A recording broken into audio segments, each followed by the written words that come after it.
Arnaud Demanche qui nous rejoint. Bonjour Arnaud. Bonjour à tous, bonjour Charles, bonjour chers auditeurs. Alors Charles, j'ai pensé à vous ce matin. Comme tous les matins, mais en mieux. J'espère bien. Parce que Boulogne-Billancourt a renommé temporairement certaines de ses rues au nom de ses rappeurs locaux. J'ai vu ça. Et je sais que vous êtes fan. Donc, il y a notamment une rue Booba. J'attends votre photo, Charles. Les bras en croix, façon gangsta en Marcel avec un crucifix en diamant de 4 kilos. Je suis capable. La casquette de baseball, les 2 flingues dans le baggy. Oui. En dessous du panneau rue Booba. D'ailleurs, l'heure est venue de révéler à nos auditeurs que nous avons un groupe de rap, tous les 5, avec Charles, Manu, Sébastien ou Élise qui va arriver tout à l'heure, et qui s'appelle Charlito du Ghetto and the Morning Motherfuckers. On exclut la photo de notre prochain album. Alors, pour ceux qui ne voient pas la photo, elle est en story sur mon Instagram et sur mon Facebook. Ah bah merci à Amandine pour la photo. Donc, on va refaire un shooting tous ensemble à Boulogne avec Manu le Chypre habillé en Notorious Big, costume orange, cravate rouge avec un petit chapeau de travers. Sébastien Krebs avec un foulard noué sur le crâne comme Tupac avec le nœud devant là et les dents en or de Joe Star. Élise Dangean sera en Nicki Minaj avec une perruque rose et un mini short qui fera des doigts d'honneur à la caméra. Enfin, ça va être formidable. Oui. Donc, prochain album prévu bientôt. Alors ce matin, soyons sérieux, à 8h30, Benjamin Duhamel reçoit Jean-Philippe Tanguy, député du Rassemblement National. Benjamin Duhamel, qui est notre jeune surdoué, 19 ans seulement, et déjà titulaire de l'interview du matin. Mais il a eu des ennuis hier soir, le pauvre. Sa maman a trouvé le livre de Bruno Le Maire dans son cartable. Benjamin, qu'est-ce que tu lis comme cochonnerie avec des renflements bruns et tout? Mais maman, c'est pour le travail. Bah bien sûr. Déjà, tu m'as dit ça pour Playboy la dernière fois. Et c'est quoi cette biographie d'Édouard Balladur que j'ai trouvée sous ton lit avec un triple poster central? Dis donc, tu crois que je te vois pas dealer des pins des jeunes avec Juppé, avec tes copains de BFM? Oh, ce gosse. Ce bouquin de Bruno Le Maire, il va faire rigoler encore longtemps. Mais bon, sortir ça en pleine contestation sociale, il y avait mieux comme timing. C'est un peu comme si Jean-Luc Lahaye sortait une reprise de Prendre un enfant par la main. Ou si Pierre Palmade était engagé pour jouer dans Taxi 6. Ça marche pas, quoi. Est-ce qu'on imagine un des prédécesseurs de Bruno Le Maire à Bercy parler de fesses comme ça? Est-ce qu'on imagine, par exemple, Dominique Strauss-Kahn qui... Bon, c'est pas le bon exemple, mais même. Donc, bref, Benjamin reçoit Jean-Philippe Tanguy, car Marine Le Pen a été durement attaquée hier par Gérald Darmanin sur notre antenne. Il l'a pas loupé. C'est une petite femme politique, elle propose rien, c'est du vent, ça attaque les secs. À un moment, j'ai cru qu'il allait appeler la Bravem en direct pour la défoncer. Et en même temps, c'est vrai que le RN est très calme en ce moment.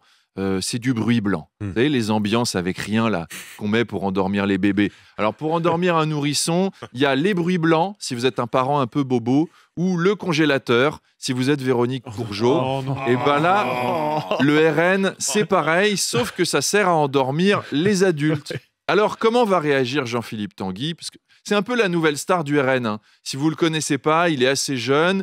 Il a le même genre de diction que Dominique Besnéard, mais en nettement plus agité. On se souvient de son cri à l'Assemblée contre la gauche. Silence! Alors!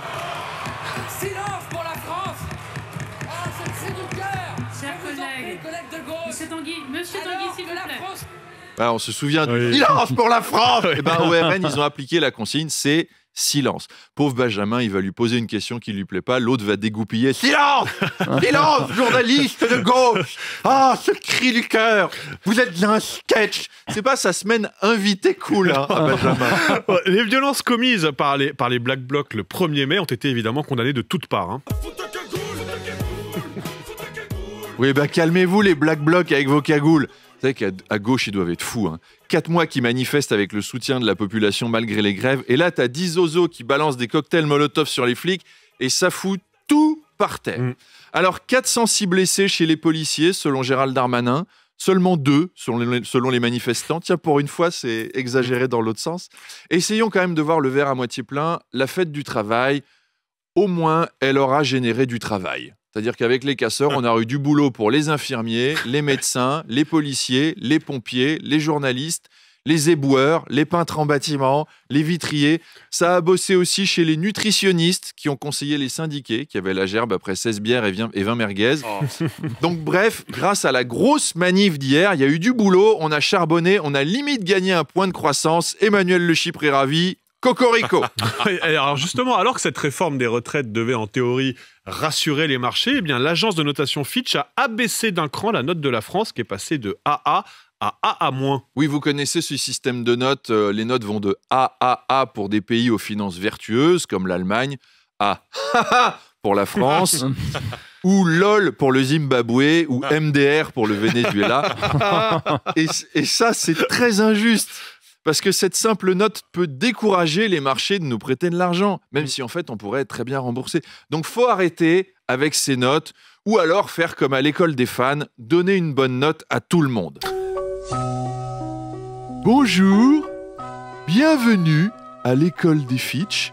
Et aujourd'hui, nous accueillons le petit Emmanuel. Emmanuel, bonjour. Bonjour. C'est ta maman avec le caméscope qui est dans la salle? Non, c'est ma femme. C'est sa femme. Les enfants sont formidables. Alors, Emmanuel, tu es prêt pour ta chanson?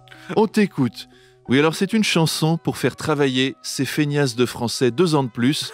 Comme ça, tu vas me donner une bonne note. 3, 4. Nettoyer, balayer, astiquer jusqu'à 64 ans. Oh, comme c'est joli. On l'applaudit bien fort, Emmanuel. Et on lui met son triple A. Voilà, là, ce serait gentil.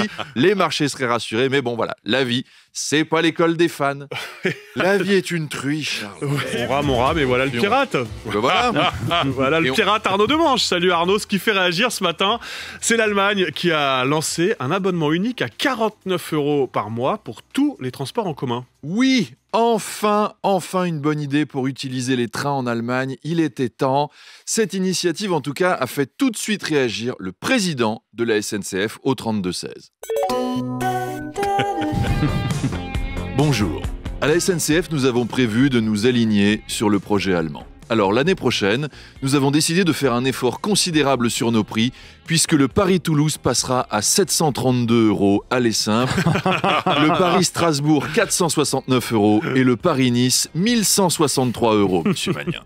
Évidemment, il faudra renoncer à un peu de confort, les passagers seront assis sur des bancs et les toilettes seront remplacées par une caisse avec de la sciure de bois, mais c'est le prix de la compétitivité. Voyons, on en arrive à s'aligner quand même. On a des idées. Alors, pour savoir si une telle initiative serait possible en France, je propose qu'on appelle le ministre des Transports, Clément Beaune. Allez, on l'appelle. Oui, monsieur Beaune, c'est RMC. Est-ce que vous pourriez faire comme l'Allemagne et proposer un forfait à 49 €? Écoutez, bonjour. Cet abonnement fait rêver et j'aimerais dupliquer cette mesure en... Qu'est-ce qu'il raconte? Clément, avec qui t'es au téléphone? Brigitte, c'est toi qui as laissé Clément téléphoner? Dis donc Clément, tu sais combien ça coûte une mesure comme ça? On finance comment? Tu veux que j'annonce la retraite à 90 ans? Les calculs sont pas bons, Clément. En tout cas, les Allemands justifient ce choix pour favoriser les transports moins polluants et Matteo ricane au 32-16 en nous disant « Ça c'est bien beau, mais l'Allemagne, ils viennent de relancer à fond les centrales à charbon, bande d'hypocrites. » Franchement, c'est DSK qui propose à sa femme d'aller voir un conseiller conjugal le jour où il renouvelle son inscription au club libertin du joyeux Renflement Brun à Saint-Pé-sur-Nivelle, la ville de Bruno Le Maire. Un club accolé au restaurant de l'estomac dilaté comme jamais. 2 établissements qui sont sur les rails du succès. Voilà, la boucle est bouclée. À tout à l'heure.